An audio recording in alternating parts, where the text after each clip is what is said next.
todos, mi nombre es Katarzyna Dunin-Borkowski y soy directora de Tax and Legal de PwC Perú. Bienvenidos a un episodio más de InFocus, el podcast donde semanalmente desarrollamos las normas y jurisprudencias más importantes en materia tributaria y aduanera y también analizamos las normas legales y noticias más importantes y su impacto en las empresas. El fin de semana se han publicado 2 decretos legislativos otorgados en virtud de la delegación de facultades concedidas al Poder Ejecutivo. El primer decreto lo comentaremos con Roberto en un momento y dispone expresamente que de conformidad con lo previsto en los artículos 20, 37 y 51A de la Ley del Impuesto a la Renta, no constituyen costo o gasto deducible para efectos de determinar el impuesto a la renta las erogaciones descritas en los tipos penales de los delitos de cohecho en sus distintas modalidades, regulados en el Código Penal o en leyes penales especiales. El segundo decreto legislativo modifica la norma séptima del título preliminar del Código Tributario referido a la dación de normas legales que contengan exoneraciones, incentivos o beneficios tributarios. Entre los cambios más importantes se ha dispuesto que toda medida que conceda una exoneración, un incentivo o un beneficio tributario debe tener el sustento que demuestre que esta medida resulta más eficaz y eficiente respecto a otras opciones de política de gasto público, considerando los objetivos propuestos y la evaluación de que no se generen condiciones de competencia desiguales respecto a los contribuyentes no beneficiados. Asimismo, el decreto legislativo ha señalado que no deberán concederse exoneraciones o beneficios tributarios sobre impuestos selectivos al consumo ni sobre bienes o servicios que dañen la salud y o el medio ambiente, y que solo podrán ser beneficiarios de alguna exoneración, incentivo o beneficio tributario aquellos sujetos que emitan comprobantes de pago electrónicos por la prestación de las actividades económicas que realizan, en tanto estén obligados de acuerdo con las normas que emita la SUNAT. Por otro lado, comentar que se ha aprobado una nueva versión del PDT, Planilla Electrónica PLAME, formulario 601, versión 4, la cual estará a disposición de los interesados a partir del 10 de febrero de 2022, siendo de uso obligatorio a partir de dicha fecha. SUNAT ha publicado finalmente esta semana un informe que señala que los fondos de inversión que realizan inversiones en negocios inmobiliarios considerados como empresariales, sean FIRBI o no, deben distinguir y atribuir a sus partícipes o inversionistas rentas de segunda y tercera categoría, según corresponda. El informe precisa que las rentas de fuente peruana derivadas de la enajenación de inmuebles efectuadas por los FIRBI constituyen rentas de tercera categoría.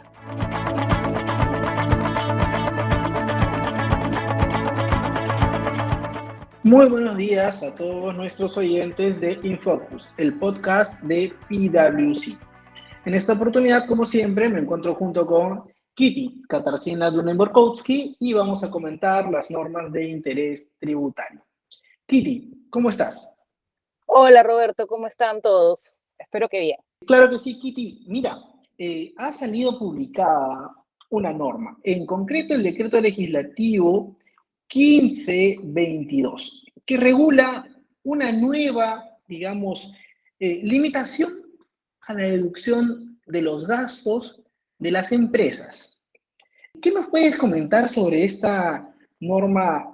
Efectivamente, Roberto, vía delegación de facultades, el Congreso le dio al Poder Ejecutivo el derecho a poder modificar la ley del impuesto a la renta en lo que se refería a la deducibilidad de los gastos relacionados con delitos, ¿no? Principalmente con el delito de cohecho. Esto en atención a la recomendación de la OCDE y de distintas organizaciones internacionales que consideraban que en nuestra legislación debía existir una precisión expresa a la imposibilidad de deducir estos gastos, ¿no? La pregunta del millón es si nuestra legislación, al margen de que no lo contenía expresamente, si lo permitía o no lo permitía.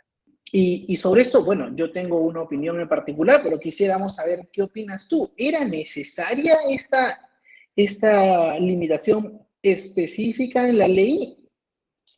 Bueno, yo creo que era necesaria desde el punto de vista político, porque evidentemente responde a una recomendación de los organismos internacionales que revisan nuestra legislación.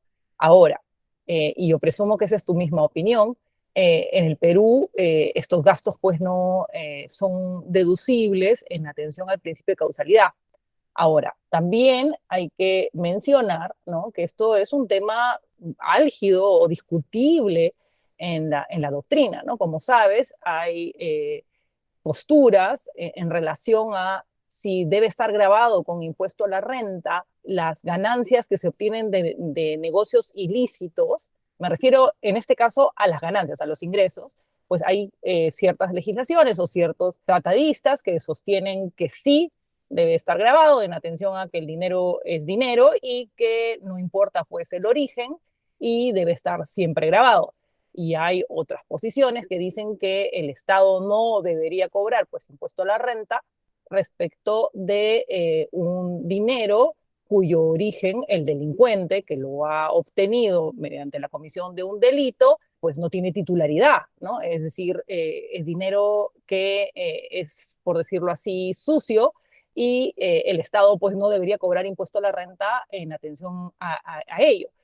En el Perú, como sabes, hay la posición en que sí se tributa sobre las ganancias obtenidas de los delitos. Hay diferentes jurisprudencias que adoptan esta teoría. Como correlato en relación al gasto, ¿no es cierto? También si es que tú adoptas la teoría de que está grabado con impuesto a la renta, en principio debería ser deducible también, ¿no? Porque el impuesto a la renta pues se rige por esta regla dual, ¿no? Del ingreso versus el gasto. Y bueno, aquellos que sostenemos o que, como yo, creo que los ingresos por delitos no deberían estar grabados con impuesto a la renta, es decir, creo firmemente que deberían ser confiscados por el Estado y evidentemente bajo otra estructura, no bajo la estructura tributaria, ser devueltos al Estado, pues, pero no a través de la materia tributaria, en principio, pues, si el ingreso no está grabado, el gasto también no sería deducible.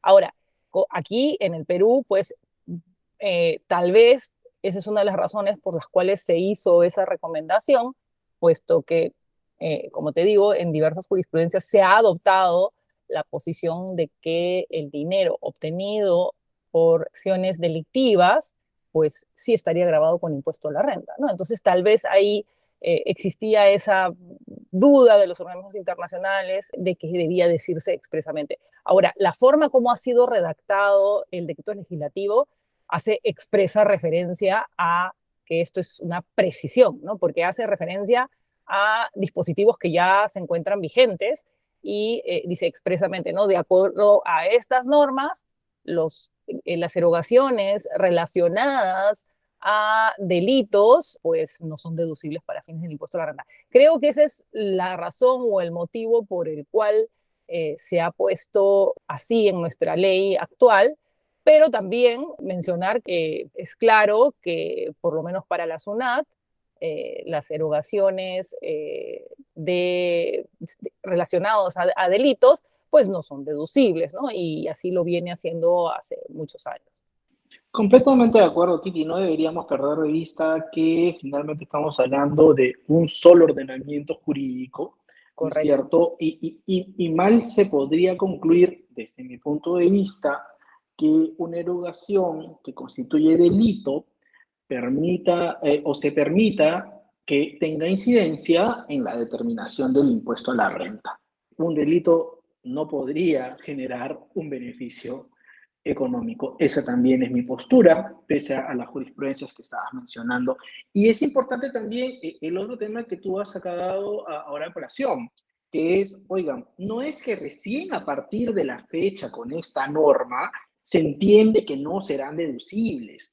Creo que por ahí no viene la intención del legislador y tampoco debería ser una interpretación aceptada, sino es que, como dices tú, se está recogiendo una recomendación, ¿no es cierto?, de algo que políticamente le hace bien a nuestro cuerpo normativo, porque se incluye ahora esta referencia que viene de recomendaciones internacionales, pero en modo alguno debería llevarnos a pensar que solo a partir de la entrada en vigencia de esta norma, estas erogaciones van a dejar de ser deducibles.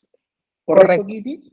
Sí, correcto, Roberto, completamente de acuerdo. Y como tú bien dices, nuestro sistema jurídico es único y por ende debería ser consecuente un tema con el otro, ¿no? Si actualmente, o sea, creo yo que como correlato de esta inclusión que, como bien dices, es una precisión, también debería en algún momento pues existir la postura claramente por parte de nuestros jueces y nuestros tribunales de que los ingresos obtenidos por delitos, pues no están grabados con impuesto a la renta. Ojo, no estoy diciendo que no sean confiscados, todo lo contrario, ¿no? Debería confiscarse el 100%, pero el Estado no debería, pues, beneficiarse, entre comillas, de un dinero que ha sido obtenido contra sus propias regulaciones. Roberto, otro tema que me parece interesante en esta semana es un informe de la SUNAT que ha señalado, ¿no?, que los contribuyentes no domiciliados que hubieran adquirido acciones vía transferencias indirectas antes del 1 de enero del 2012 no deberán sustentar con medio de pago, es decir, no deberán sustentar que adquirieron y que pagaron a través del sistema financiero peruano en caso que al día de hoy pues quisieran enajenar esas acciones que adquirieron antes de esa fecha. El informe refiere o se le hace la consulta específica en atención a los años anteriores, al 2012. Pero claro, uno termina leyendo el informe y dice, ¿y qué pasa a partir del 2012?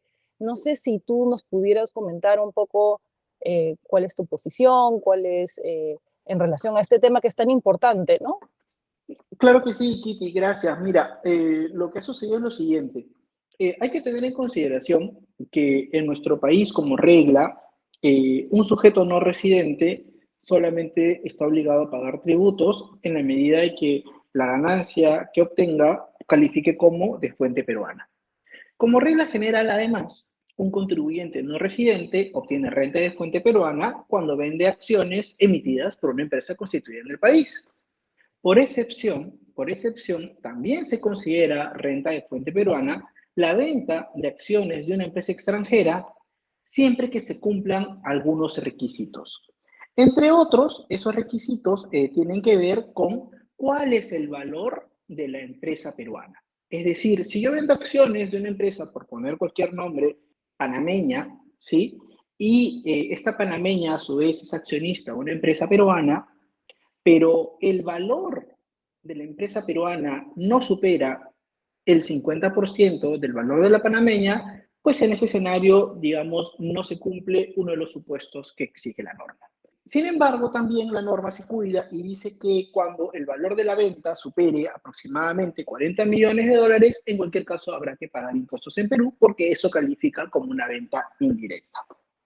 Dicho esto, como introducción, lo que tú bien has comentado es esta fecha de corte que ha mencionado la Administración Tributaria. A ver, lo que pasa es que estas ventas, que se conocen como enajenaciones indirectas, porque así las denomina la ley, entraron en vigencia para gravar a sujetos no residentes a partir del año 2012. Entonces, la pregunta que se formula y que contesta la SUNAT acertadamente, creo yo, es, oye, antes del 2012, ¿cómo hacía un contribuyente no domiciliado para sustentar el costo de adquisición de una empresa extranjera que va a vender, pero que a su vez gatilla esta famosa venta indirecta? Pues bueno, lo que ha dicho ahí es que como no estaba vigente la norma de transferencia indirecta antes del 2012, no había renta de fuente peruana y no había regla que aplicarle para certificar el costo. Claro, y ustedes dicen, ¿qué es eso de certificar el costo? A ver, quienes vemos transacciones con empresas no residentes sabemos lo siguiente. Cuando uno quiere vender acciones, y cuando digo uno me refiero con un no residente, quiere vender acciones que generan renta de fuente peruana, se le pide a lo que se llama certificación del costo, que no es otra cosa que un procedimiento ante la SUNAT para que la SUNAT me haga check y me diga, ok, esto que tú tienes registrado en libros efectivamente es el costo tributario. Y aquí es donde viene de alguna manera la controversia. ¿Ya? ¿Por qué? Porque ya la SUNAT dijo, antes del 2012 por transferencias indirectas, no tienes un problema. Pero deja abierta, ¿no es cierto?, esta puerta de qué pasa a partir del 2012 en adelante. ¿Se debe requerir o no la bancarización para certificar el costo? ¿Y esto por qué? Porque tenemos una norma a nivel local de que toda transacción que va a generar costo-gasto tiene que estar bancarizada. Sí, Y aquí Roberto. empieza. Sí, Dale, Kit. Sí.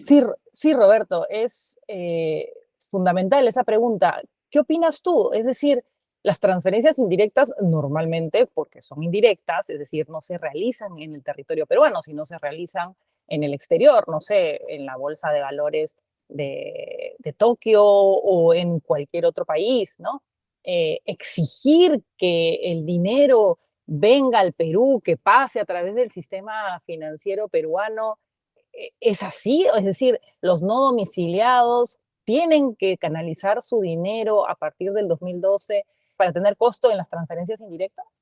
No, no solamente es ilógico, va contra la práctica de los negocios internacionales y además es materialmente imposible en algunos supuestos, sino que además tenemos sustento normativo, Kitty, porque en la propia normativa del impuesto a la renta, concretamente el artículo 21, se señala con claridad que en estos supuestos el costo computable, y con estos supuestos me refiero a la venta indirecta, el costo será acreditado con el documento emitido en el exterior. Claro, este es un acierto de la norma, porque la norma no podía, digamos, ponerse en el supuesto de que una transferencia completamente internacional, ¿no es cierto? Donde incluso podría ser que materialmente la parte que quede grabada en Perú sea muy poco relevante en relación al total de la transacción, termine bancarizada porque supera, por ejemplo, los 40 millones. Y esta norma reglamentaria, como te digo, al señalar que en el caso de transferencias indirectas el costo se acredita con el documento emitido en el exterior, es la base legal por la cual nosotros consideramos de que no me es a mí exigible este requisito de la bancarización. Ni antes del 2012, ni después del 2012. Claro, por razones distintas, ¿no? Por razones distintas, pero siempre la consecuencia es la misma.